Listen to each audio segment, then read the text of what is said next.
Nag-request ang aking pamilya na magluto ng ganitong kasarap na adobo na may sitaw at patatas. I-comment nyo lang sa baba kung anong tawag dito, adobong Tagalog ba? Bahala na kayo. Basta panoorin nyo lang ang buong video para natin ito iniluto. Nyamanakan sakan! Prepare na natin lahat ang ating lulutuin, ang mga manok, siyempre ang ating sitaw, patatas at bawang sibuyas. Painit na tayo ng mantika, sabay ilagay ang bawang at sibuyas. Ilagay na rin natin ang ating mga manok, sabay imekos-mekos lang yan. Shoutout nga pala sa mga bagong followers natin dyan. Maraming salamat po. Welcome na welcome po kayo dito sa June. So kaya lang muna natin natakpan yan mga pare ko. Hintay lang natin lumabas ang kanyang magtubig-tubig. At kapag lumabas na ang kanyang tubig-tubig, lagyan na natin ng pamintang wasak at takpan uli.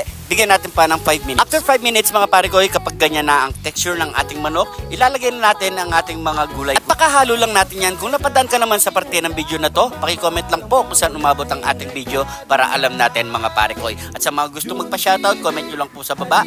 Next episode po, masya-shoutout po kayo. So takpan muna natin yan. So pagkalipas na 5 minuto, maglalagay na tayo ng siyempre toyo. At lagay na rin natin ng suka mga pare ko. Kung nagtataka kayo, hindi natin nilagyan ng kidlat ni June TV kasi nga may kakain na bata. Nasa inyo yan mga pare ko. Kung walang kakain na bata, pwede naman lagyan ng mang. Heto na, luto na ang ating adobong Tagalog pa kung tawag dito mga pare ko. Simpleng luto at napakasarap. Yamanaken saken! Aray ko!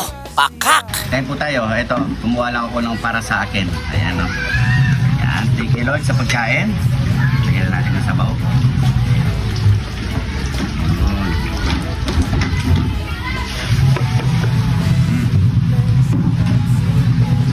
Kain po.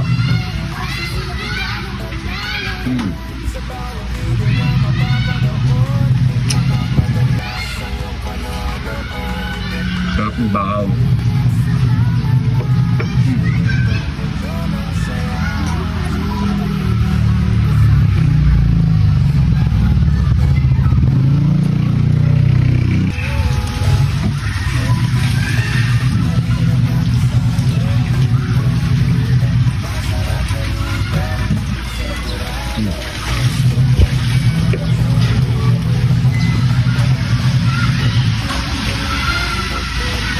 Sarap. May muna nakita.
Yan na tayo.